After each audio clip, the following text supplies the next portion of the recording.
Obrigado também. Queridos amigos, boa noite. Boa Boa noite. noite. noite. Que bom, Boa noite. Boa que noite. bom nos revê-los, estarmos juntos e juntos podermos compartilhar, aprender juntos aí um pouquinho da palavra de Deus, não é? Então sejam todos bem-vindos. Que a graça do Senhor Jesus seja sobre cada vida nessa noite. Roberto, consolando aí os familiares lá do teu sobrinho, vocês, Ah, tá? obrigado, Alberto. Que Deus abençoe grandemente cada um, tá bom? Obrigado. Roberto, vai chegar um dia que a palavra de Deus ela nos promete que não haverá mais morte, não haverá mais sofrimento, mais dor, enfim, ok? A gente tem que aguardar esse dia. Até lá, cada família. É, só fica com muitas coisas na cabeça, né?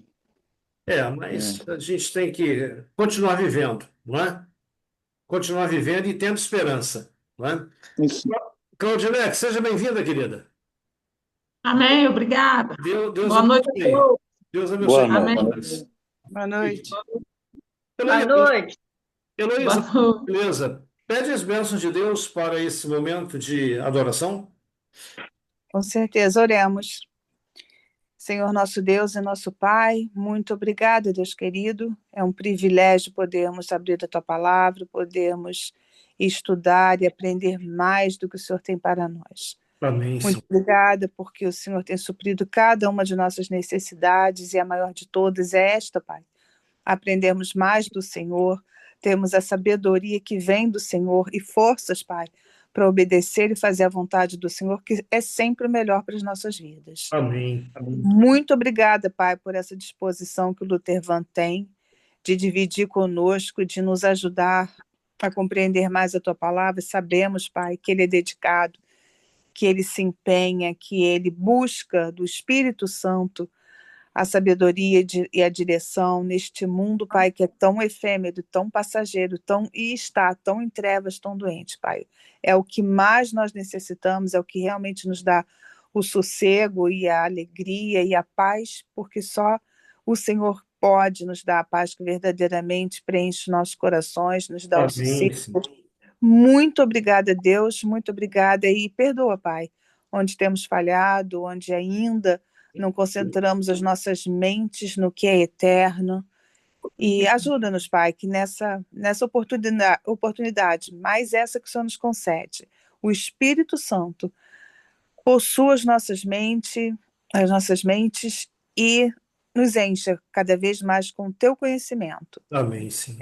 É sem merecimento nenhum, no nome santo e poderoso de Jesus Cristo que nós oramos. Amém. Amém. Amém. Obrigado, Senhor. Na, na semana passada a gente falou sobre o dilúvio. O dilúvio ele foi um marco. Na realidade, né, a gente pode dizer com todas as letras que ele foi um divisor de águas. Tá? Por que um divisor? O que foi a Terra antes do dilúvio e o que foi e o que é a Terra depois do dilúvio? O apóstolo Paulo, ele escrevendo aos Coríntios, ele diz assim: olha, aquilo que olhos não viram, o ouvido não ouviu e não subiu ao coração do homem é o que Deus tem preparado para aqueles que o amam. Bom, quando nós olhamos para esse nosso mundo, olhamos para a natureza, a primavera, o outono, eu gosto muito dessas duas estações.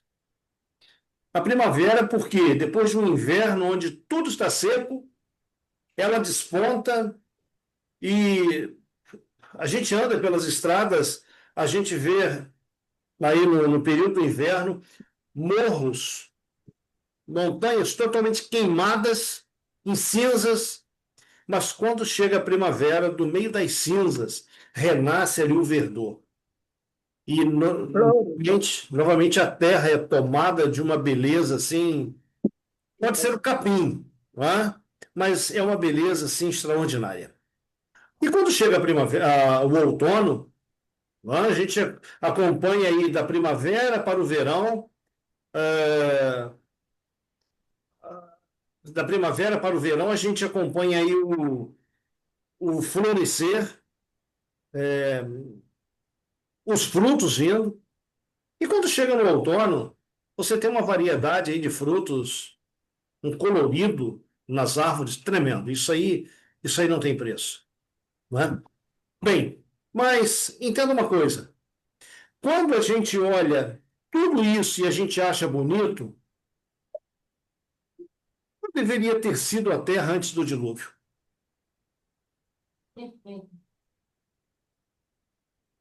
Já pararam para pensar nisso?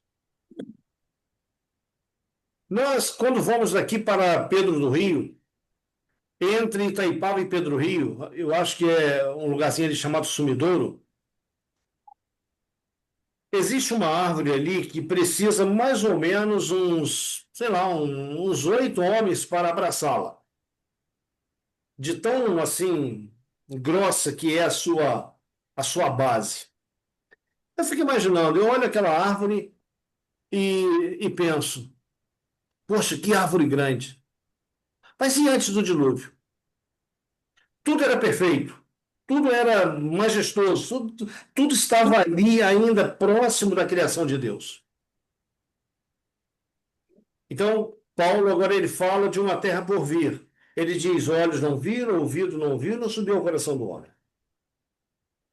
E às vezes eu fecho os olhos e eu fico imaginando, Senhor, como é esse lugar? Como é esse lugar? Bom, eu ainda não sei. Se Paulo, que teve uma visão desse lugar, ele não foi capaz de escrever através da pena, certo? Nós, na nossa imaginação, nós não chegamos nem mesmo perto. Antes de eu continuar, deixa eu dar um oi. Eu estou vendo que nós temos alguém aqui que eu não encontrei esses dias no nosso encontro. É um que está com Samsung SM-A22. Laudice, Laudice? Laudice, ela é convidada nossa para estar Opa! junto. Seja bem-vinda. Que Deus abençoe você de modo assim muito, muito especial. Tá bom? Se você quiser habilitar o seu som aí para participar, perguntar, sugerir, enfim, fique à vontade, tá bom? Seja muito bem-vinda. Bom, então, voltando aqui às nossas considerações, nós vimos que o dilúvio ele veio e ele modificou a estrutura da Terra. Tudo foi mudado. A geografia foi transformada. Ok? Mas vamos lá. Vamos para algumas lâminas para nós entendermos um pouco mais. Na semana passada, nós começamos com esse texto, o nosso estudo. E hoje nós começamos também o nosso estudo com esse texto. O arco estará nas nuvens.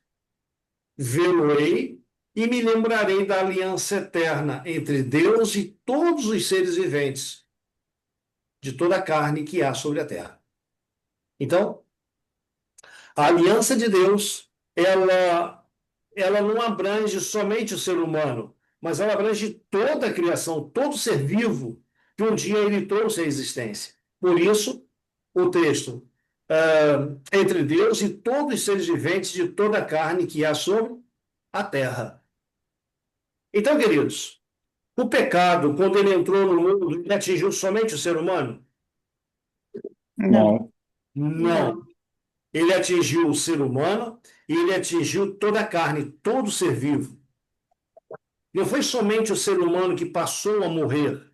Isso não foi somente o ser humano que recebeu, vamos dizer assim, a maldição do pecado, mas o planeta em si recebeu a maldição do pecado.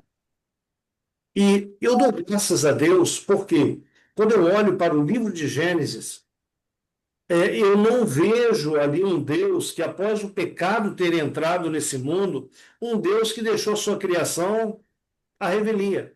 Bom, vocês pecaram, agora vocês se viram. Não, não. Mas você vê um Deus amoroso, um Deus que vem ao encontro do homem, um Deus que procura resgatar, trazer o homem de volta. Mas só que Deus ele fez isso. Adão, onde estás? Procurou trazer Adão e Eva para junto de si, proveu para eles vestes, trouxe para eles a esperança no Cordeiro, mas parece que não foi o suficiente. Por quê? Porque aquela inimizade que ele falou que haveria entre os descendentes os descendentes da mulher e o descendente da mulher e os descendentes da serpente, né? Aqueles que seguiriam Satanás, aqueles que serviriam a Deus. Veja, essa divisão, mesmo depois de Deus ter apresentado o plano da salvação, essa divisão ela continuou. E é interessante que a divisão que foi para o lado do mal, ela teve assim, uma progressão, um crescimento tremendo. Né? Então, aqui nós lemos: embora tivessem rodeados pelos resultados do grande dilúvio, os descendentes de Noé continuaram em pecado e em rebelião contra Deus ao serem dispersados pelo mundo. Houve, porém, alguns que, pela graça e força de Deus, continuaram a servi-lo, e aos quais foi estendido o seu concerto de paz.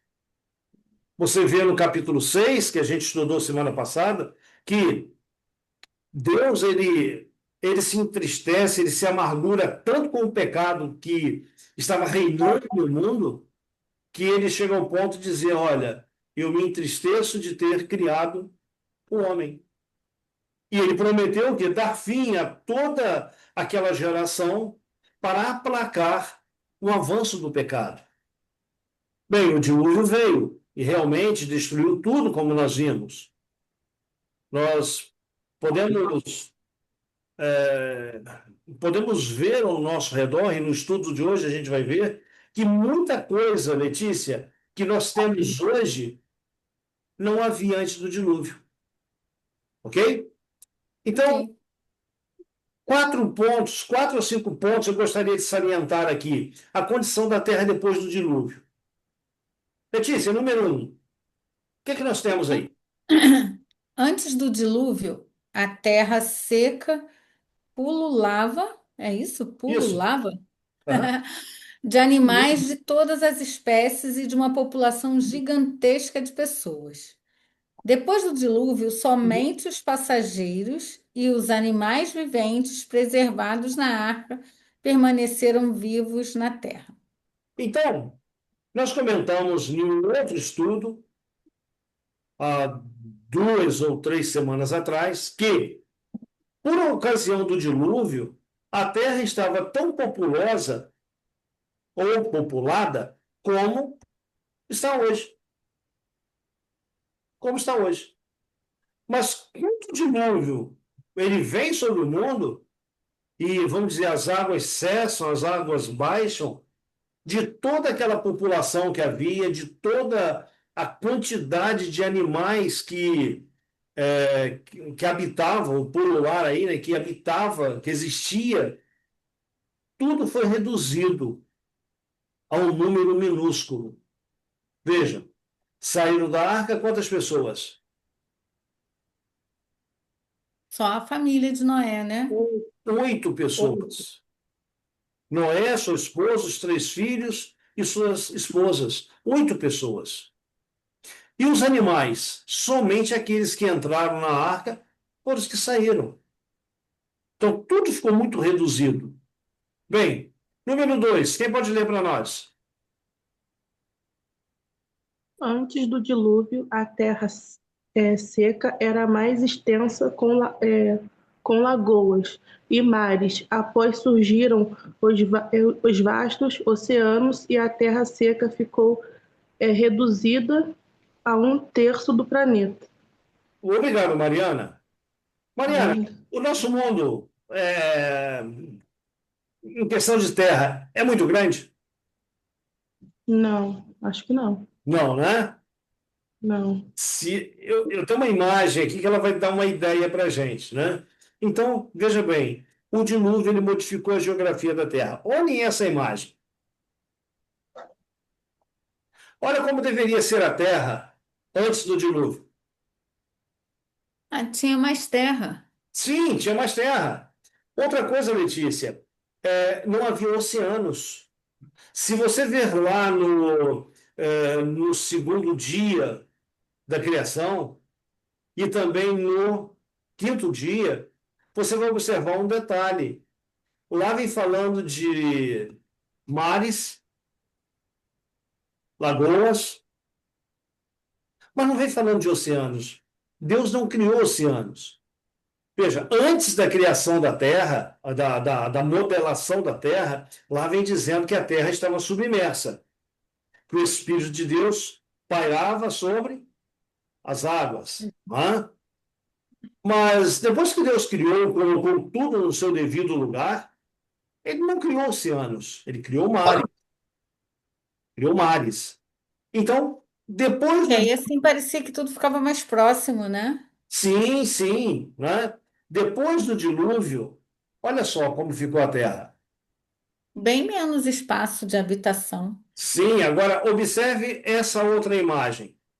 Eu falei que o dilúvio ele modificou a geografia da Terra. Olha essa imagem. O que que você, olhando essa imagem aqui que é do planeta, os seus países, o que que te vem à mente?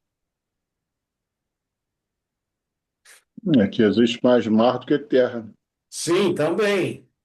Mas, Roberto, Omar, o que que te vem à mente quando você vê esse mapa? Os continentes eram muito próximos, né? A América, por exemplo, América do Sul, da África, eram juntos, não existia, como você falou, não existiam oceanos, existiam mares. Exatamente. Omar, quando a gente. Não sei se o cursor, quando vocês conseguem acompanhar aí. Sim, Então, olha só. Esse vazio aqui, que é o Oceano Atlântico, se você pegar essa parte do Canadá, Estados Unidos e Brasil e puxar aqui para o lado da África, você vê que encaixa. Essa parte encaixa, Ah, verdade. não é? Outra coisa, ó, se você também pegar esse espaço aqui do Brasil, que dá aqui para o Oceano Pacífico, ele também se encaixa aqui, ó, no Oceano Índico. Nossa. Então, É. quando você olha, vamos dizer assim, essa terra aqui fragmentada, Deus, quando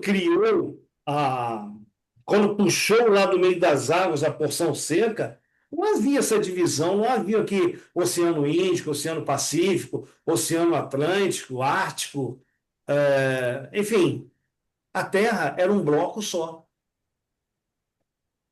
Gente, para a Terra ser fragmentada, pensa aí, a violência com que o dilúvio atingiu esse planeta. Eu li um livro, e eu já comentei isso com vocês, eu li um livro há pouco tempo, que a pessoa que escreveu esse livro, ela fez uma citação que me fez pensar. Ela disse que no dilúvio, Satanás temeu pela sua própria existência. Poxa, pensa o que é isso. Pensa o horror que foi esse momento, 40 dias, 40 noites. Ontem eu estava no centro da cidade, foram mais ou menos aí uns 20 minutinhos de chuva, de repente um pouquinho mais, mas chuva intensa. E já causa na gente uma tensão muito forte. Agora você imagina água, os céus derramando e a terra jorrando, as fontes das águas, ou seja, a terra se abrindo e varejando pelo ar rochas. Lutevan, Oi, seria bom a gente ler o capítulo 7, verso 11. vamos lá, capítulo Capítulo 7. 7 de Gênesis, verso 11. Sim, Ali diz: no ano 600 da vida de Noé, aos 17 dias do segundo mês, nesse dia, romperam-se todas as fontes do grande abismo e as comportas do céu se abriram. Então, você veja bem até a importância do fenômeno. Romperam-se todas as fontes do grande abismo. Então a água ela submergiu.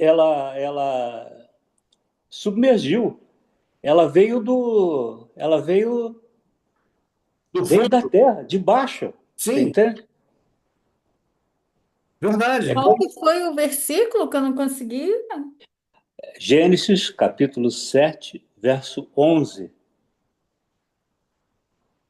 Agora sim. Você estava Uau. ontem, quando deu aquela chuvarada, aqui em Petrópolis? Eu não. O Mar estava? Eu estava, mas não presenciei aqui no centro, assim, não chegou a inundar nada, não, Sim, entendeu? Foi uma chuva muito forte, mas muito rápido. drenou rapidamente Muito também. rápido. Estava preparando o estudo de hoje, eu estava pensando nessa chuva de ontem. 40 dias, 40 noites, aquela chuva ali caindo em todo o planeta. A gente não tem noção do que aconteceria. Não é? A gente não tem noção. Então, quando a Bíblia fala que os céus, né, os céus derramaram água, não é? Vocês se lembram que eu comentei no nosso primeiro ou segundo estudo, quando Deus ele separa a água, uma parte fica no firmamento e a outra fica embaixo. Então havia uma cortina de água que cobria toda a terra, tipo um véu. E no dilúvio, toda essa água que estava em cima, ela também desceu em torrentes. Da terra, das profundezas, brotou água. De forma que, em 40 dias, todo o planeta voltou ao seu estado de antes do haja luz. Então, o terceiro, uma, uma, uma terceira característica que a Terra passou a ter após o dilúvio. Número 3, quem pode ler para nós? Eu não consigo. O 3, 3. após o dilúvio, pedras, lajes e rochas anfractuosas estavam agora espalhadas pela superfície da terra. Em muitos lugares, colinas e montanhas tinham desaparecido, não deixando vestígio de lugar em que se achavam planícies, haviam dado lugar a cadeias de montanhas. 4 também, né? Não, só o 3. Quando nós subimos a Serra de Petrópolis, ou qualquer outra serra, pode ser aqui de Teresópolis de Itaipava para Teresópolis, nós presenciamos rochas, montanhas de rochas, ou então, vamos dizer, despenhadeiros, lajeados. Nada disso existia antes do dilúvio. Aqui vem dizendo, ó, em muitos lugares, colinas e montanhas que eram suaves, não montanhas como as que temos hoje, elas tinham desaparecido. E no lugar dessas planícies, dessas montanhas, dessas colinas, ali houve um acidente que ou as pedras subiram, ou a terra afundou, alguma coisa dessa natureza. Número 4. Havia uma espécie de animais. Quer ler? Quem quer Não, ler? pode ler. Havia uma espécie de animais muito grandes que pareceu no dilúvio.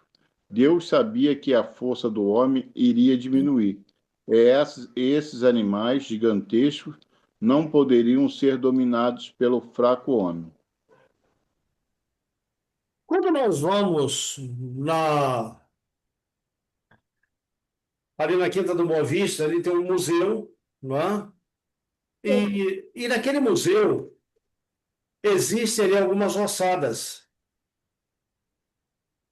Ossadas em outros museus, né? Existem ossadas de dinossauros e animais dessa, desse tipo. E muitos dizem assim: será que esses animais existiram? O que vocês Sim, acham? Sim, lógico. Tem lá, né, Omar? Tem a ossada, então, Claro que existiram. né? Agora, esse número 4 aqui, essa colocação número 4 que nós fizemos, olha, havia uma espécie de animais muito grandes. Você pode imaginar todos esses animais. Quando Deus criou a terra, os animais lá no quinto dia, no sexto dia, ele criou animais gigantescos, mas animais esses que estavam submissos ao homem. E com a entrada do pecado, a natureza, a palavra de Deus diz que Deus colocou um temor, né, na fauna para que não fizesse mal ao homem. E depois do dilúvio também isso aconteceu. Só que você não vai encontrar entrando na arca esses animais gigantescos. Eles pereceram, eles morreram no dilúvio. Qual a razão? O homem ele iria enfraquecer fisicamente, espiritualmente, intelectualmente, ele iria enfraquecer e ele não teria domínio sobre esses animais. Então, o que Deus fez? Deus os tirou para benefício do ser humano. Uma outra, um outro ponto que nós poderíamos também aqui salientar, esse aqui, ó, é o que nós falamos há pouco. A terra com o dilúvio sofreu uma fratura exposta. As montanhas rochosas não existiam antes. O acidente geológico fez com que os ossos, ou seja, as rochas da terra, se tornassem visíveis. Já tinha pensado nisso? Sim, aquele termo que nós lemos um pouquinho antes, né, uma palavra difícil, né, anfractuosas, Uhum. é exatamente isto. É isso aí, ó. E eu não sei vocês, a visão de vocês, mas essa natureza aqui, ela me causa medo. Sim, Ela me causa medo. Eu não arrisco fazer o que muitos fazem aí. Eu vou escalar. Eu sou muito frágil para escorregar e cair de um penhasco desse, ou então cair sobre uma rocha dessa. Hã? Mas então veja, nós temos aqui, debaixo da nossa carne, nós temos nossos ossos. Eles estão cobertos. Tudo isso aqui eram os ossos da terra. E também estavam cobertos. E o dilúvio descobriu tudo isso. Bom, 377 dias ou 382 dias que Noé passa na arca. Quando as águas cessaram, Noé e a sua família saem da arca. Aquele servo de Deus, a primeira coisa que ele faz, se você tomar aqui no capítulo 8 do livro de Gênesis, a primeira coisa que Noé faz é um altar ao Senhor. Esse altar aqui era gratidão, era reconhecimento, certo? Era um altar que ele fazia, oferecendo sacrifício sobre ele, dizendo a Deus: Senhor, apesar de toda a destruição, obrigado. Né? Então, o texto sagrado diz, do 20 ao 22, levantou Noé um altar ao Senhor, tomando de animais limpos, aves limpas, ofereceu holocausto sobre o altar. E o Senhor aspirou o suave cheiro e disse consigo mesmo: não tornarei a amaldiçoar a terra por causa do homem. Amaldiçoar com quê? Com água, né? Com água, não é? Porque é mau o desígnio íntimo do homem desde a sua mocidade. Nem tornarei a ferir todo ser vivente, como fiz. Enquanto durar a terra, não deixará de haver sementeira e ceifa, frio e calor, verão e inverno, dia e noite. Bom, Deus está fazendo uma promessa. Veja, Noé levanta um altar de gratidão a Deus, em gratidão a Deus pela proteção que Deus deu a ele e a sua família, pela oportunidade que foi dada aos antediluvianos de tomarem uma decisão, etc. Não é? Mas o próximo vai ser com fogo, né? Sim, com certeza. Com Vai certeza. ser tão ruim quanto afogado. Olha, Letícia, é só, é só tomar a decisão certa, tá? Na semana passada, nós terminamos o estudo fazendo a seguinte pergunta: e aí? Quando Jesus voltar, você vai estar dentro ou fora da arca? Lembra que a gente fez essa pergunta? É verdade. Então, hoje, Deus está nos dando aí, olha, não os 120 anos que deu aquela geração, mas Deus está nos dando a oportunidade de uma tomada de decisão ao lado dele. Ele não pode fazer mais nada por nossa salvação. A resposta é nossa. No momento em que nós damos a resposta, se é favorável, olha, ele move os céus novamente, ele envia legiões de anjos para guardar os seus filhos, para abençoar os seus filhos, para protegê-los, etc. Mas essa decisão tem que ser tomada. Mas quando o ser humano ele toma uma decisão contrária, eu fico imaginando lágrimas rolando na face de Deus. Lágrimas rolando na face de Cristo. Então, a gente está tendo a oportunidade, vamos escolher o certo. Não é? Então, veja, aqui está dizendo que mesmo Deus fazendo, mesmo Noé fazendo esse altar, mesmo Deus prometendo não trazer novamente um dilúvio sobre a terra, Deus faz questão de deixar o quê? Muito claro. Olha, não tornarei a amaldiçoar a terra por causa do homem. Aí Deus diz, porque é mau o seu desígnio, é mau o seu coração, né? Desde a sua mocidade. O salmista, no Salmo 51, ele diz assim, em pecado me concebeu minha mãe. Em pecado me concebeu minha mãe. Todos nós nascemos, temos a herança do pecado em nossa genética. Mas o que Deus falou para Caim? Quando Caim lá se irou contra o seu irmão, o que Deus falou para Caim? O pecado jaz à porta. Convém a ti dominá-lo.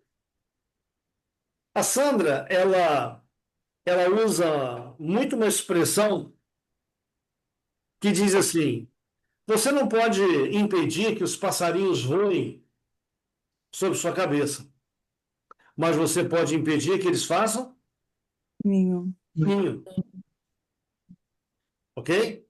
Você não pode impedir que pensamentos maus venham à tua mente. Você não pode dar vazão a eles. Veja, o pecado ele bate à nossa porta todos os dias, em todos os momentos. Abrir e convidar para entrar ou enxotá-lo para longe é uma decisão nossa. Por isso que Deus fala para Caim, cabe a ti dominá-lo. Cabe a ti dizer não. Tá certo? Mas eu costumo também dizer, Letícia, o seguinte: o ser humano ele gosta de brincar com Satanás. Só que Satanás não brinca de ser Satanás. O diabo ele não brinca de ser diabo. Tem muita gente que está assim, em cima do muro, um pé lá e o outro cá. Está enganchado, né? Em cima do muro. Deixa eu contar uma pequena história para vocês. Alguns conhecem. Quem conhece vai ouvir de novo. Quem não conhece vai conhecer agora. Um muro dividiu um terreno. Do lado de lá, estava o diabo deitado numa rede, lixando as unhas. Do outro lado tinha um grupo de pessoas tementes a Deus. E em cima do muro estava uma pessoa, enganchada lá em cima do muro. E aqueles que temiam a Deus, Ricardo, falavam para ele: Ô fulano, desce daí, pula para cá. E o cara não dava nem bola. De repente, esse pode ser eu, pode ser você, tá? O cara não dava nem bola. E ele clamava: pula para cá, sai do muro. E a pessoa não tomava posição nenhuma, decisão nenhuma. Aí alguém subiu no muro, olhou para o outro lado, estava o diabo lá tranquilo na rede, lixando suas unhas. E a pessoa perguntou: ô diabo, a gente está falando para ele pular para o lado de cá, e você não convida ele para pular para o lado daí, não? Ele: eu não. Mas por quê? O muro é meu. Gente, é uma história um pouco cômica. Mas a condição do mundo hoje, mesmo do mundo cristão, Mariana, são pessoas em cima do muro. Pessoas no vale da decisão. E esses momentinhos que nós temos são momentos para nós tomarmos uma decisão. Aquilo que você tem estudado na segunda-feira, tem estudado na quinta-feira, que você lê aí a sua Bíblia, não é para você ler, poxa, legal isso aqui. Não. Isso aí é ensinamento para você. Isso aí Deus está gravando na sua mente, no seu subconsciente, vamos dizer, nas gavetinhas lá do cérebro, porque na hora que você precisar disso aí, o Espírito Santo, ele vai te fazer lembrar de tudo isso que você leu. Só um detalhe. Você está estudando hoje? Você está vendo pela palavra de Deus? É a palavra de Deus que está sendo explanada para você? É. Então, não espera passar o tempo para tomar uma decisão, não. Toma hoje. Ah, mas eu não sei o certo o que fazer. Toma hoje a decisão. Deus ele vai colocar em ordem aquilo que precisa. Deus vai colocar em ordem aquilo que precisa ser colocado em ordem na tua vida. Mas, por favor, não brinque com o inimigo, porque ele não brinca com você, ele não brinca comigo. Ele é uma serpente que você pode dar água para ela, mas ela vai te dar o bote. Ok?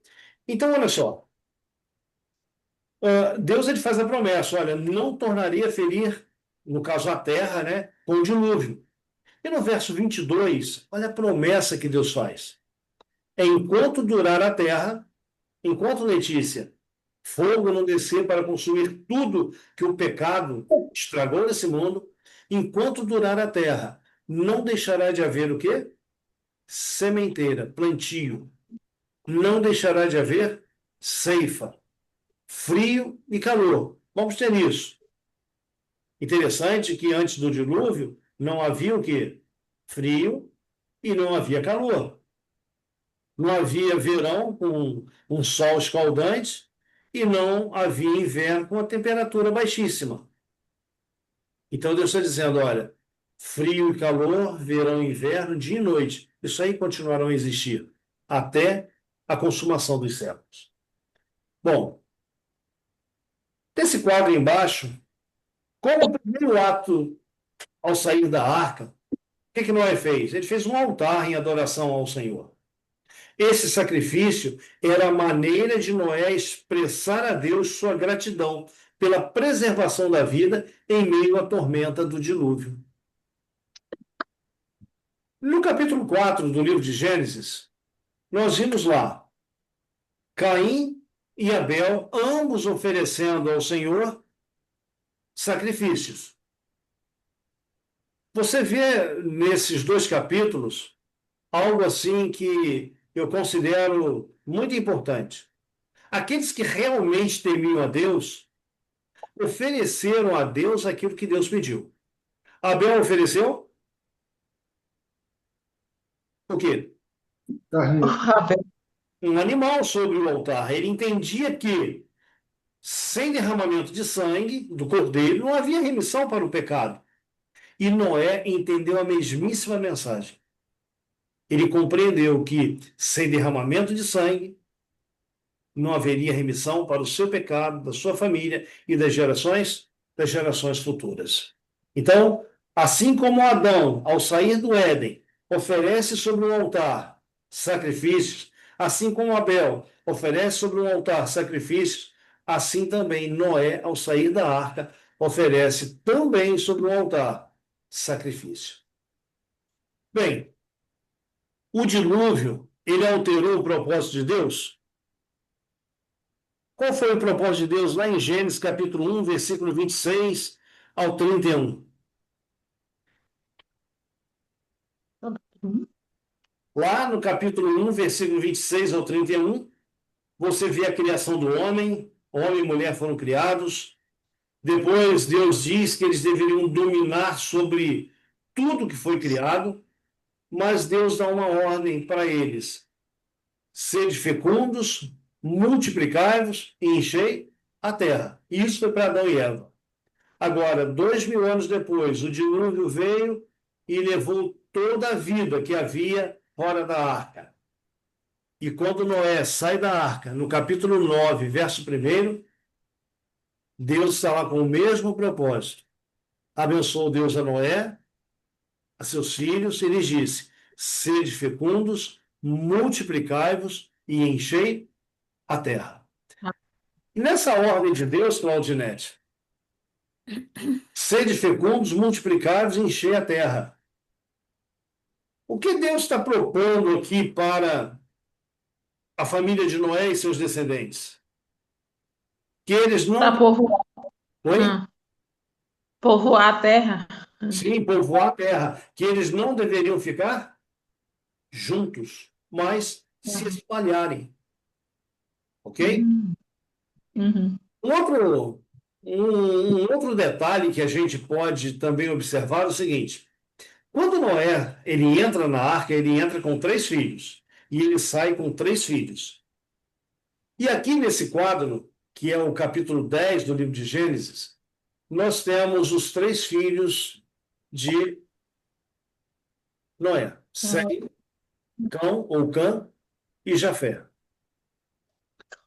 Veja, Sem teve 5 filhos, que foram Elão, Assur, Arfaxade, Lud e Arã. Os semitas, de onde deriva, né, Sem, né, Sem, semita, esse grupo aqui foi o grupo que temeu a Deus, que serviu a Deus, que adorou a Deus a partir do dilúvio. Cão, ele, por um ato dele de ver ele e o filho, ver o pai nu, e eles não escarneceram, pelo incrível que pareça, a ideia deles rirem, deles acharem graça do pai nu após uma bebedeira, é muito mais do que isso. Tem a ver com sexualidade, tem a ver com pornografia, tem a ver com desejo imoral e tudo mais. Então, Cão, ele teve 4 filhos: Cush, Misraim, Put e Canaã.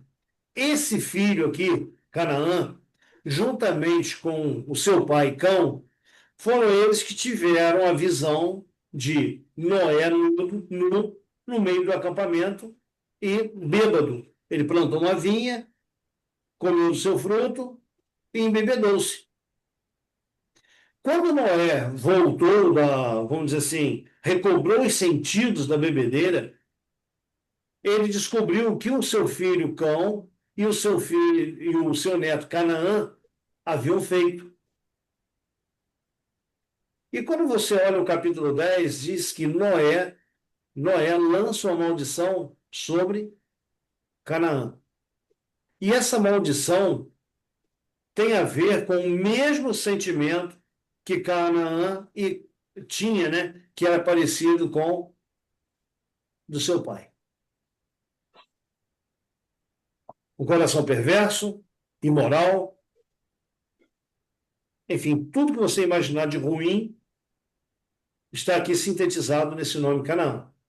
E a gente vai ver isso na semana que vem ou na outra, o que Deus fez para salvar essa geração ou essa descendência de Canaã. Bom, e tem um outro filho, que é Jafé. Então, Sem e Jafé, quando viram o pai nu, eles pegaram uma capa e eles foram de costas e cobriram o quê? O pai. Agora, olha que curiosidade, Omar. Quando Adão pecou, o que o pecado causou em Adão? Ele se tornou nu, perdeu as vestes de luz. Exatamente. Quando Noé se embebeda, o que que Noé perdeu? As suas vestes, ficou nu também. Então, meus queridos, entendam uma coisa: quando nós pecamos, nós também perdemos a veste de justiça de Cristo que é colocada sobre nós. Por isso, em Apocalipse, capítulo 3, versículo 18, lá tem um conselho que o Senhor Jesus faz a cada um de nós. São, é um conselho, né? É um texto, é um conselho triplo. Então, desse triplo, tem um conselho que diz assim: aconselho que compre vestiduras brancas para que cubras a tua nudez. E as vestiduras brancas é a justiça de Cristo, são vestes celestiais, são vestes que cobrem o nosso pecado. E você só pode comprar essas vestes na loja do céu, no tear do céu. Não vende aqui na Rua Tereza, não vende na Rua da Alfândega, na 25 de março em São Paulo. Não, não, não. Essa vestimenta aqui, que é a justiça de Cristo, somente com um confeccionador, Cristo, é alcançado. Então, esses dois homens, Sem e Jafé, eles foram tidos por Deus e por Noé como justos, ok? Eu não quis alongar isso aqui, mas vou deixar aqui rapidinho. Mas ficou muito bom esse esquema aí. Ficou, não ficou? Ficou bom de entender, ficou fácil, ficou bem legal. Legal. Aqui, Letícia, Canaã é o personagem que a gente vai gastar algum tempo nele mais para frente. Olha só, tá pequenininho aqui embaixo, mas vai dar para a gente. Depois eu vou ampliar essa parte aqui para a gente apreciar mais à frente, em outro estudo. Canaã, ele deu origem a os jebuseus, os amorreus, os girgazeus, o povo heveu, o povo arqueu, o povo arvadeu, o primeiro aqui não deu para ler, arvadeu, e todos esses eus aqui. São 10, É, muita gente diferente. essas 10 nações aqui, principalmente os jebuseus, amorreus, girgazeus, heveus, heteus, arqueus, isso aqui, gente, quando Deus estabeleceu o povo dele lá na terra, terra de Canaã, foram os piores inimigos do povo de Deus. Esse povo aqui, ó, você vai ver aqui, ó, Sem, né, ele teve Elão, Assur, Arfaxade, Lud e Arã. Você vai ver que da descendência de Sem, você vai ter aqui Abraão, Isaac, Jacó e o povo israelita. Ok? Esse povo israelita aqui e o povo cananeu, lá para onde o povo de Israel foi levado mais tarde, eram parentes. Eram parentes. Vêm da mesma descendência. Vou dizer uma coisa para você. Nós fazemos parte de uma descendência dessa aqui de Noé. A humanidade que hoje existe faz parte de uma descendência dessa aí. Sem, Cão ou Jafé. Ok? Bom, vamos lá. Além daquela promessa que Deus fez lá atrás, e ela aqui agora ela é mais ampliada, Deus disse que não destruiria mais a terra, da forma como destruiu. Então Deus chama Noé e Deus faz com Noé uma aliança. E essa seria uma aliança eterna que viria até os nossos dias. Ok? Então eu quero trazer para vocês, para nós, essa aliança. Quem poderia ler para esse texto aí? É um pouquinho longo, mas vale a pena a gente lê-lo.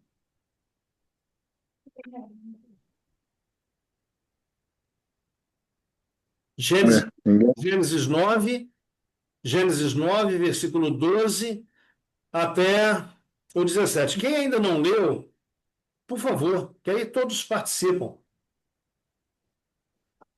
Disse Deus: Este é o sinal da minha aliança que faço entre mim e vós, entre todos os seres viventes que estão convosco para perpétuas gerações. Porei nas nuvens o meu arco, será por sinal de aliança entre mim e a terra. Sucederá que quando eu trouxer nuvens sobre a terra e nelas aparecer o arco, então me lembrarei da minha aliança firmada entre mim e vós e todos os seres viventes de toda a carne, e as águas não mais se tornarão em dilúvio para destruir toda a carne. O arco estará nas nuvens, vê-lo-ei e me lembrarei da aliança eterna entre Deus e todos os seres viventes de toda a carne que há sobre a terra. Disse Deus a Noé: Este é o sinal da aliança estabelecida entre mim e toda a carne sobre a terra. Os filhos de Noé. Opa, Oi? até o 17. Tá. Obrigado, Luiz.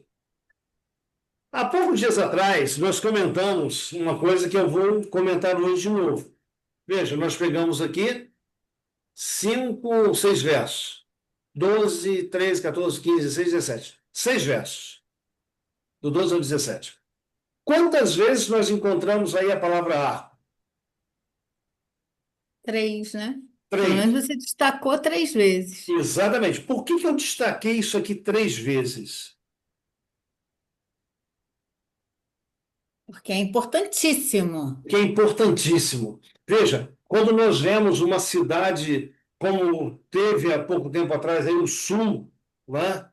O Sul foi lavado por uma enchente, por um temporal, enfim, muitas cidades destruídas, muita perda e tudo mais. Muitas pessoas podem pensar assim: puxa vida, um outro dilúvio está vindo, um outro dilúvio está acontecendo. Veja, sempre depois de um temporal, nós podemos presenciar o que? O arco nos céus. É lindo, né? E o Né? significado é mais bonito ainda.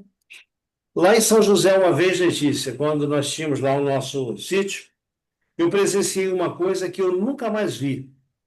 2 arco-íris nos céus, cruzados, Cruzados? cruzados. Eu Olha, vi. porque a gente Achei vê assim, né? Um por cima do outro, isso. né? Eu vi 2 cruzados, eu nunca vi. E cada vez que eu olho para os céus depois de uma chuva e eu vejo lá o arco, eu me lembro dessa promessa de Deus aqui. Por mais que chova, por mais que, enfim, que desastres aconteçam, nunca mais acontecerá um dilúvio. Bem, então o arco, 3 vezes aqui está destacado. Mas eu destaquei também, me lembrarei. Deus está dizendo, então me lembrarei da minha aliança. Então me lembrarei da aliança eterna. Eu pergunto, Omar, Deus se esquece? Não, de forma alguma. De maneira alguma. Então por que Deus fez questão de 2 vezes dizer, me lembrarei?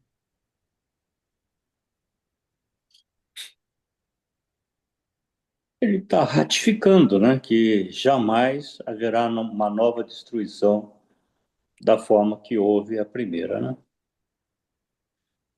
Algumas vezes nós encontramos na Bíblia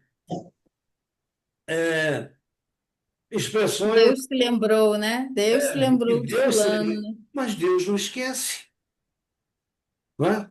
Ó, Deus se lembrou de José. Deus se lembrou do seu povo no cativeiro.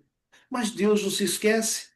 Você vai para Apocalipse, lá vem dizendo assim, que Deus se lembrou de Babilônia para dar a ela o quê? Porque é Castigo.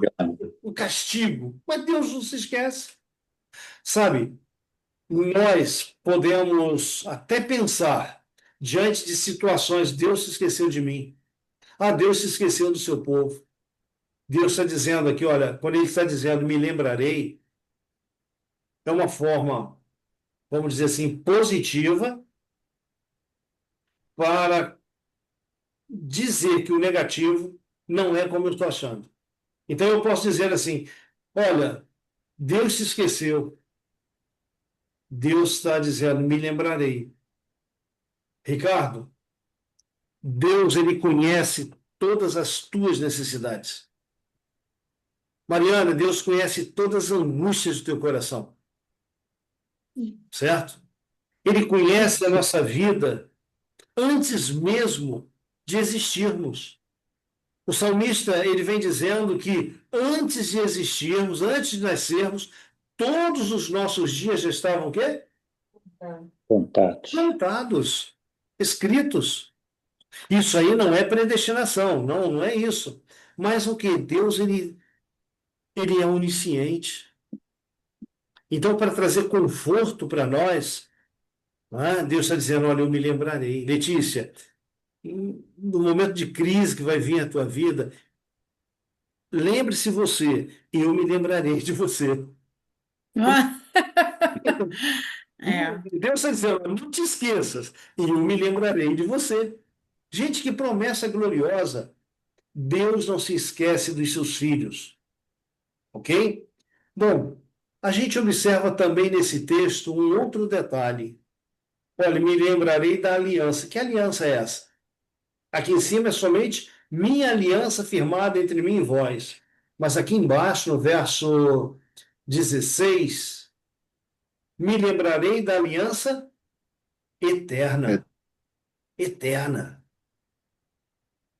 Eterna com quem? Somente com Noé e a sua família, de que não mais destruiria a terra com águas? Não. Deus diz a Noé: este é o sinal da aliança estabelecida entre mim e quem? Toda Todos. a carne sobre a terra. Então, gente, tenha certeza de uma coisa. Tenha certeza. Nunca mais esse planeta vai ser afogado novamente. Vai ser submerso. Vai ser destruído com águas. Ok?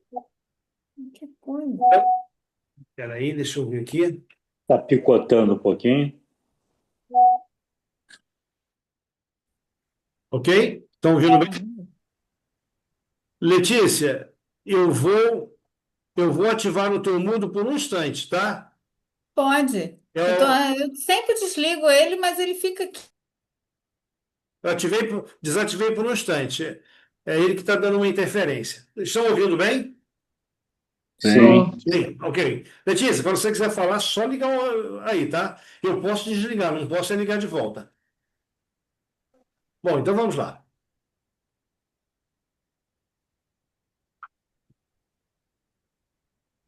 Veja, essa cena é uma cena muito triste. E, e nós já estamos acostumados, ligamos a televisão, a gente vê isso aí com frequência. Então, olha, quantas vezes nós ficamos assombrados quando os céus abrem as suas comportas e a terra é inundada e causando inundações, destruições, desabamentos, morte. Então, mundo afora, constantemente presenciamos que notícias de enchente destruindo tudo por onde passa. E o sentimento é de quê? De impotência diante da fúria da natureza. Esse é o meu sentimento. Acredito que seja o de todos nós. Imagina Deus falando, fazendo aquela promessa para Noé e o arco aparecendo nos céus. Cada vez que chovia, o arco aparecia. E Noé, ele pregava para sua família: olha, essa é a promessa de Deus, essa é a aliança de Deus. Com o passar do tempo, ali do dilúvio, novamente os descendentes de Noé tomaram dois rumos diferentes. Veja,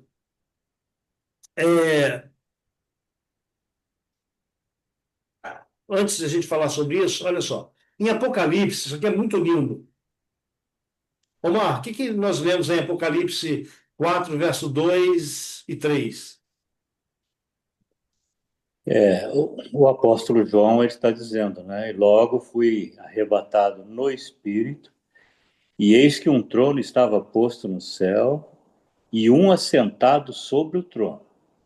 E o que estava sentado era, na aparência, semelhante à pedra jaspe e sardônica, e o arco celeste estava ao redor do trono, e parecia semelhante à esmeralda. Ok. O mesmo arco, lá de Gênesis 9, é o mesmo arco que está No céu, no céu, sobre o trono de Deus, ao redor do trono. ao redor do trono. Quando ele disse lá, me lembrarei uma, duas vezes, eu fico imaginando, gente, cada vez que há uma catástrofe dessa na Terra, Deus olha para o seu arco e ele se lembra o quê? Da promessa feita, né? Isso é maravilhoso. Agora, veja bem, nós falamos há pouco, começamos a falar há pouco, da descendência de Noé, dois grupos novamente se dividiram. Um grupo que foi ali a família de Sem, eles começaram a servir a Deus, também com Jafé. Depois Jafé se separou, foi para uma outra região, uma outra parte do planeta. Mas Sem, ele tornou-se o receptáculo da vontade de Deus. Ok? Mas, por outro lado, um outro grupo se forma. E mais tarde, cerca aí de menos de. Poxa, a gente não sabe nem dizer o tempo. Mas por que não sabemos dizer o tempo? Porque do dilúvio até Abraão passou-se mais ou menos 500 anos. Então, nesse espaço aí de 500 anos, surge o quê? Um grupo de pessoas na Terra que resolve ter uma vida sem o governo de Deus. Então, Deus havia dito para Noé: olha, vocês sejam fecundos, se espalhem sobre a terra, povoem a terra, mas esse grupo, aqui ele toma uma decisão contrária a essa ordem de Deus. Enquanto Deus manda povoar a terra, esse grupo vai para uma planície, constrói uma cidade, e nessa cidade constrói uma torre. Então, era uma construção que desafiava a ordem divina. A ordem divina é: sejam fecundos, multipliquem-se, encham a terra. E eles tomaram a decisão de ficarem em um lugar, juntos. Então, capítulo 11 de Gênesis, versículo 2 até o versículo 4, alguém pode ler para nós, por favor?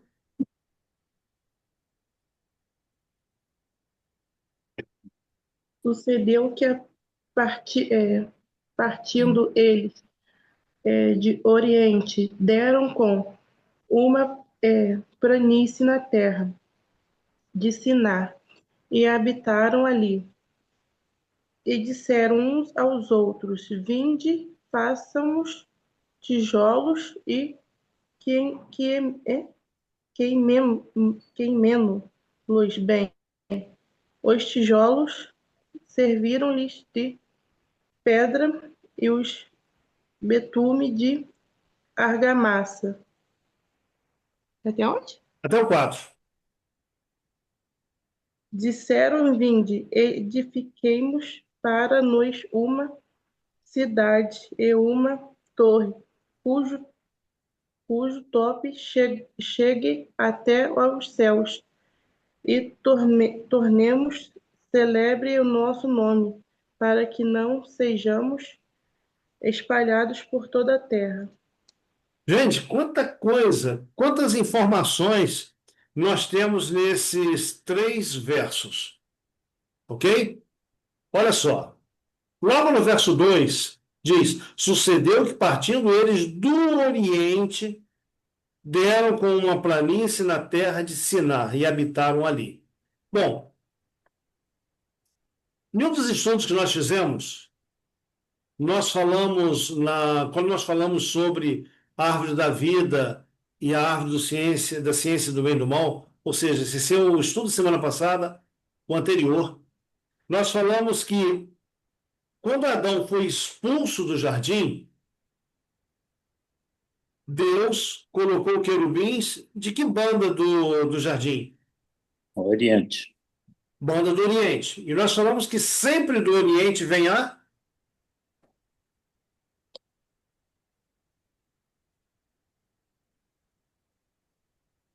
Quando nós vamos para Apocalipse, Apocalipse capítulo 16, lá vem falando da penúltima praga, e diz que, olha, preparação do caminho para os reis que vêm do Oriente. Sempre do Oriente vem a salvação. Sempre. Não é? Quando você toma o verso 2, sucedeu que partindo eles do Oriente. Então, daquela região em que estava, que foi ali onde a arca pousou sobre as montanhas do Ararat, onde Noé edificou o primeiro altar em adoração a Deus, ali era o Oriente. Ali onde estava a arca, veja, da arca veio a salvação que, para aquela geração, e aqueles que desejavam viver afastados de Deus, eles partiram dali para uma outra terra. Ou seja, nós não queremos ficar aqui com esse povo que adora a Deus, nós queremos ter a nossa vida independente. O que me chama a atenção aqui é o seguinte, o verso 3. Vinde, façamos tijolos, queimemo-los bem. Os tijolos foram tidos aqui como pedra, né? Foram juntados aí com betume. E eles construíram o quê? A cidade, construíram uma torre. Só que no versículo 4 diz: vinde, edifiquemos para nós uma cidade. Quem foi a primeira pessoa que edificou uma cidade? Nimrod, não? Não, antes do dilúvio. Tá. Antes do dilúvio. Caim botou o nome dessa cidade de Enoque, que é o filho dele, né? Se chamava Enoque. Agora, observe uma coisa. No capítulo 4, você vai ver uma informação interessante.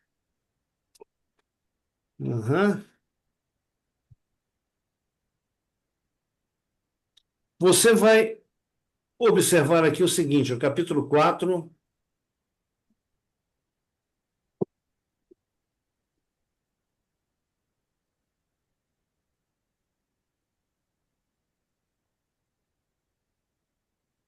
Gente, me fugiu aqui o texto. Se alguém aí souber no capítulo 4 onde está, você vai encontrar que Caim, ele saiu da presença do Senhor. Do Senhor. Ele saiu da presença do Senhor. Veja, tem... Verso 17, né? No 17? Que é da construção da cidade. Mas o texto diz que ele saiu da presença do Senhor. Então é 16. É o 16? Isso. Obrigado. Retirou-se Caim da presença do Senhor e habitou na terra de Nod, ao oriente do Éden. Ok? Ao oriente do Éden. Coabitou Caim com sua mulher, ela concebeu e deu à luz a Enoque. Caim edificou uma cidade e chamou Enoque, o nome do seu filho. Agora observe um detalhe. No capítulo 3, versículo 24, diz que Adão foi expulso do Éden. Então, olha só. E expulso o homem, colocou querubins ao oriente do jardim do Éden e o refulgir de uma espada que se revolvia para guardar o caminho da árvore da vida. Exatamente aqui, nessa proximidade, Adão constrói um altar. E aqui, os filhos de Adão que temiam a Deus, vinham adorar a Deus. Mas quando Caim se retira da presença do Senhor, Caim vai para uma outra localidade que não é aquela ali, o oriente do jardim. Embora o texto traga para nós, retirou-se Caim da presença do Senhor, habitou na terra de Nod, ao oriente do Éden. Ok? Não é na mesma terra onde Adão estava adorando a Deus. Mas o que me chama a atenção, e eu quero trazer para vocês, quem era Caim? Um homem justo ou injusto? Injusto. Injusto. O que Caim constrói? Cidade. Uma cidade. Agora, ok. No capítulo 11, onde nós estávamos, aqueles homens que se afastaram da presença de Deus, lá de onde a arca estava, de onde Noé estava com sua família, foram para a terra de Sinar. Eles eram justos ou injustos? Injusto. Qual é a primeira coisa que eles fazem? Cidade.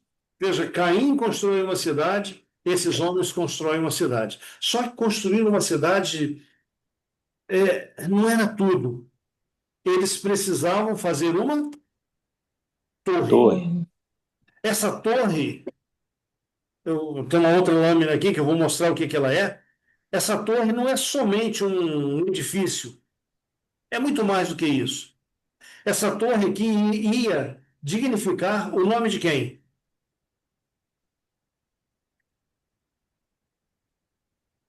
Olha só.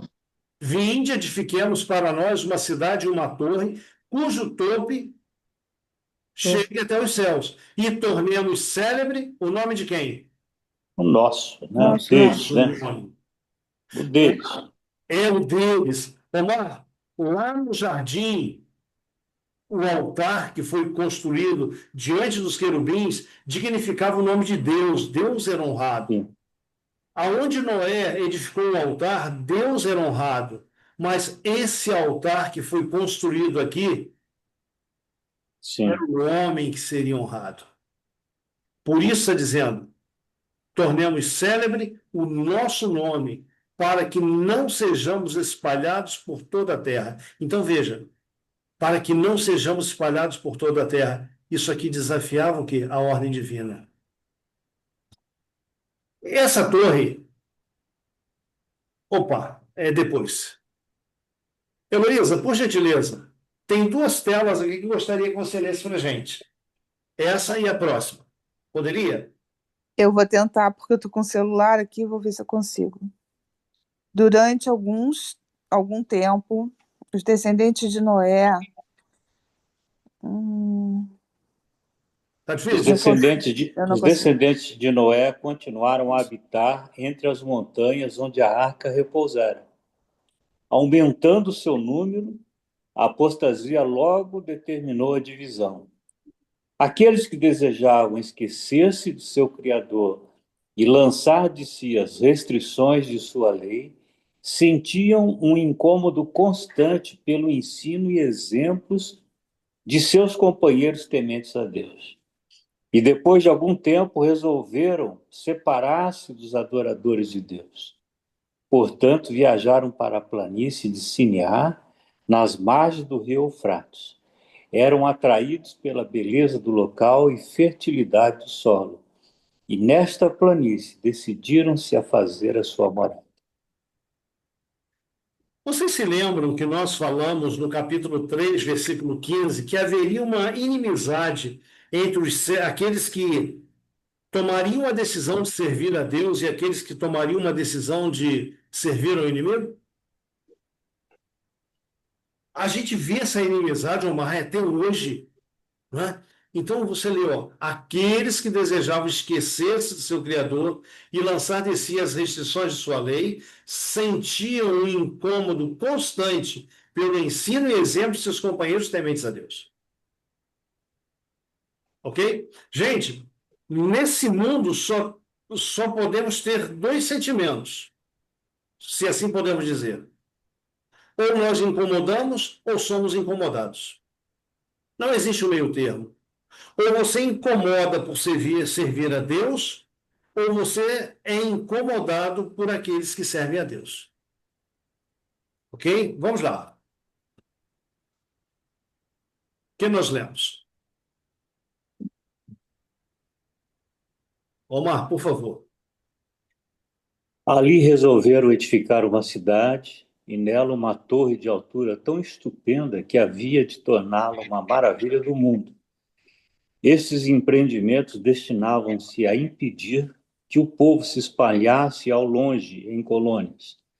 Deus determinara que os homens se dispersassem pela terra toda para povoá-la e subjugá-la. Mas estes construtores de Babel resolveram conservar unida sua comunidade em um corpo e fundaram uma monarquia que finalmente abrangesse a terra inteira. Assim, a sua cidade tornar-se-ia a metrópole de um império universal. Sua glória imporia a admiração e homenagem do mundo e tornaria ilustres os fundadores. Então, essa última parte, quem seria honrado? Os fundadores. Exatamente, o homem. Deus estaria o quê? De fora desse grupo. Agora veja, a Torre de Babel, ela foi considerada ou reconhecida como um zigurate. O que é um zigurate?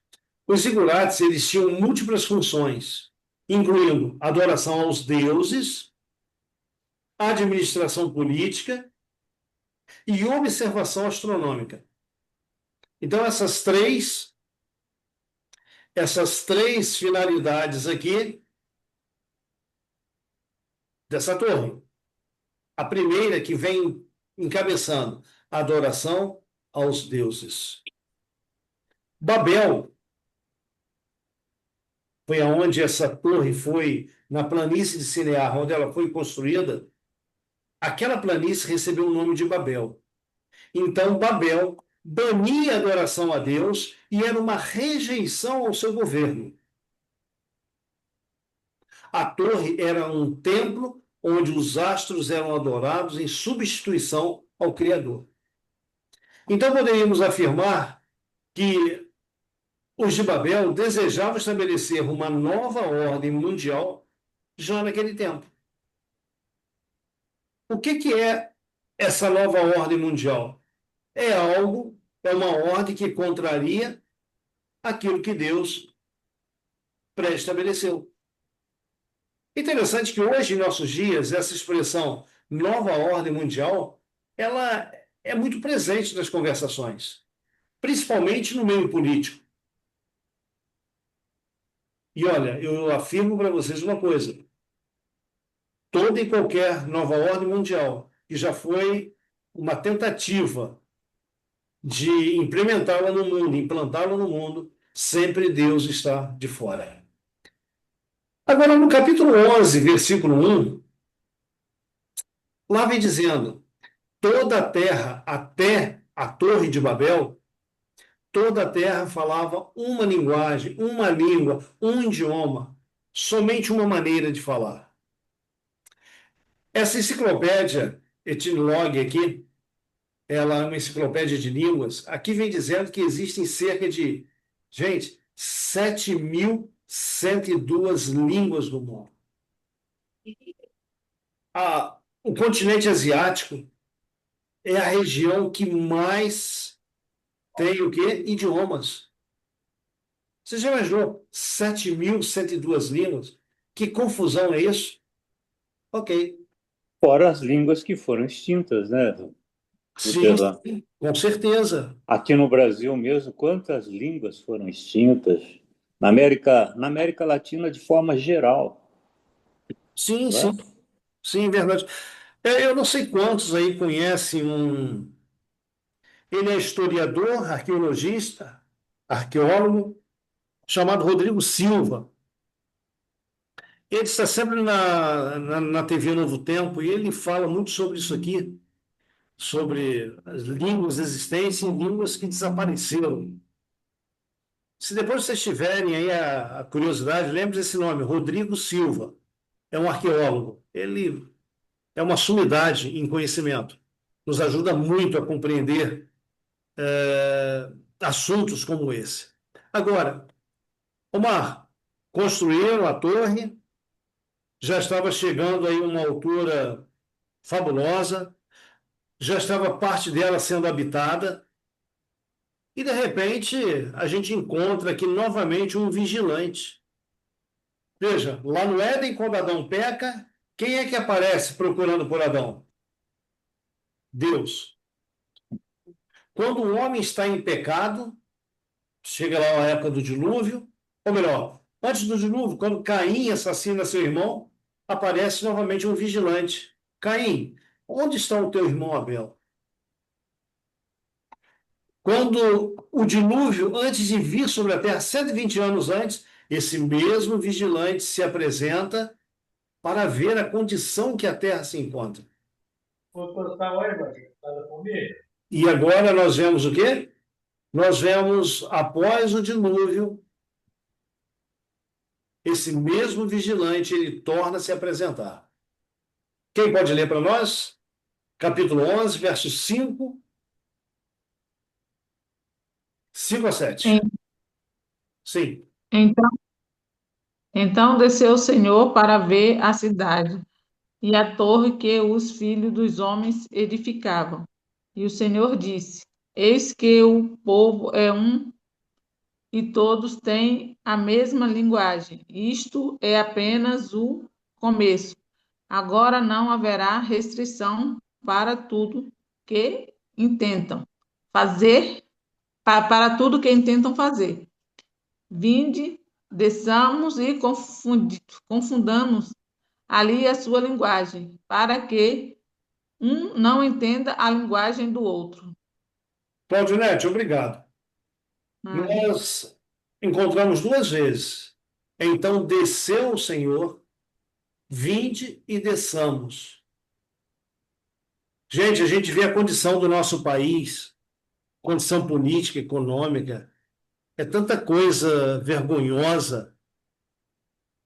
Nós vamos falar do nosso país porque vivemos aqui, mas em outros países também, tantas coisas terríveis acontecem e as pessoas elas vivem como se Deus não visse, como se Deus não presenciasse, como se Deus não registrasse o que é feito na terra. Aqui no capítulo 11, aqui vem nos dizendo que Deus ele está atento a tudo que acontece nesse planeta. Então desceu o Senhor para ver a cidade. Quando Sodoma e Gomorra foram destruídas, desçamos e vejamos se essas coisas são assim como nos são relatadas. Ok? O mesmo Deus que disse, façamos o homem à nossa imagem, conforme a nossa semelhança, aqui no verso 7, vinde, desçamos e confundamos ali o quê? A linguagem. Então, até então, era só uma língua que era falada. E desse momento em diante, há uma multiplicidade de linguagem, de idiomas no mundo, que aquilo que Deus havia dito que eles fizessem, que se espalhassem pela terra, dominassem, povoassem a terra, não fizeram, agora eles tiveram que fazer. Grupos de pessoas que se entendiam foram para uma região, outro grupo que se entendia foram para outro, e assim a terra foi populada. Agora, caminhando para o nosso encerramento,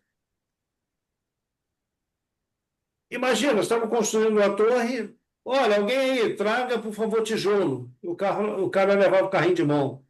O outro pedia areia, ou argamassa, e levava pá. Então, ninguém se entendeu. Então, foi confusão. A palavra Babel, ela deu origem à cidade de Babilônia. Dos escombros da torre, foi construída a cidade de Babilônia. Interessante para aqueles que, de repente, não estão familiarizados com esse nome Babilônia, a gente vê que a Babilônia do passado é hoje a região do Iraque, ali no Oriente Médio. Babel foi confusão, Babilônia, no tempo em que o povo de Deus foi escravizado, era uma confusão, e em nossos dias? Continua confusão. Seria diferente? Então, nós já falamos sobre aqui, ó, sobre isso aqui, ó, sobre os escombros da Torre de Babel, confusão. Mais tarde foi construída a cidade de Babilônia. E Babilônia é símbolo de desafiador ao governo de Deus. Se você vai em Daniel capítulo 3, você vai ver ali Nabucodonosor desafiando a Deus, o Deus do céu. E quem é o Deus que vos poderá livrar de minhas mãos? Ou seja, Nabucodonosor ele se coloca aqui no capítulo 3 de Daniel superior ao Deus dos céus. Apocalipse 17 também chama o tipo de governo mundial que estará prevalecendo aí um pouquinho antes da vinda de Jesus, ele chama também de Babilônia. Ele chama de Babilônia. Veja, o que aconteceu com a Torre de Babel? Alguém Foi sabe? destruído. Foi destruída, foi lançada abaixo. O que aconteceu com a Babilônia? Também destruído. Ano 12 de outubro de 539 a.C., Babilônia também foi tomada. E tanto no livro de Jeremias quanto no livro de Isaías, diz que Babilônia seria lançada por terra e jamais seria habitada. Então, você vai encontrar em nossos dias, um pouco mais atrás, um camarada chamado Saddam Hussein. Ele queria reconstruir aquela região que foi da Babilônia. Saddam Hussein foi morto, os palácios que ele construiu são elefantes brancos, ninguém habita naquela região. A profecia ela está sendo cumprida ainda em nossos dias. Mas, quando você vai para Isaías, Jeremias e Apocalipse, a expressão é sempre a mesma. Caiu, caiu a grande Babilônia, que a todas as nações deu beber do vinho da fúria da sua prostituição. Então, gente, entenda uma coisa. Babilônia, em toda a sua existência, sempre se levantou contra o governo de Deus e suas leis. Então, Babilônia, confusão, também hoje é encontrada no âmbito religioso. Existem mais de 40 mil rótulos religiosos aí pelo mundo. E todos eles se dizem o quê? Detentores da verdade. Ou seja, todos eles dizem, nós temos a verdade. Bom, observe um detalhe. Vamos voltar ao céu. Lúcifer, no céu, ele quis estabelecer um governo sem obediência ao governo de Deus. Observe. Lúcifer quis estabelecer um governo sem obediência ao governo de Deus. Para Adão e Eva, a premissa foi a mesma. Para eles terem aí um maior conhecimento, serem como Deus, eles tinham que desobedecer a Deus. Os construtores de Babel, da Torre de Babel, seguiram a mesma ideia. Hoje, 4.000 anos depois de Babel, o mundo religioso quer viver sem a obediência às leis de Deus. Dizem, não, mas isso aqui foi para os judeus. Isso aqui foi lá para o Velho Testamento. Gente, onde tem na Bíblia essa mensagem de que as leis de Deus foi somente para um povo? Então, diante disso, uns dizendo uma coisa, outros dizendo outra, o mundo fica confuso, sem saber que rumo tomar. Então, você e eu hoje temos a oportunidade, o privilégio de conhecer a verdade e escolher que rumo dar à nossa vida. Entretanto, devemos lembrar que seguir a vontade de Deus nunca foi fácil, mas o resultado é o quê? É glória. A glória. Veja, Noé foi chamado de maluco ao construir uma arca, mas quando Noé sai da arca, o mundo todo é dele. Ele era o dono, ele era o regente daquele mundo pós-dilúvio. Você colocando a tua vida nas mãos de Deus, ao dispor de Deus, entenda uma coisa: quando Jesus voltar, as mansões eternas também serão tuas.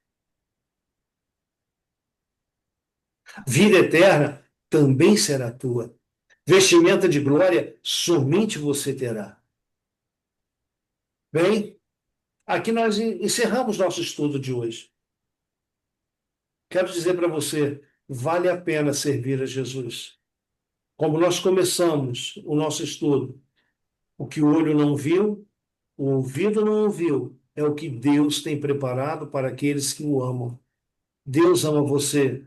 Ele tem um lar preparado para você. Diferente do lar pós-dilúvio, diferente do mundo que nós temos hoje. Um mundo sem dor, sem sofrimento, sem pecado, sem morte. Isso é o que Deus tem preparado para você. A pergunta que eu te faço é a mesma da semana passada. Quando Jesus voltar, você vai estar na arca?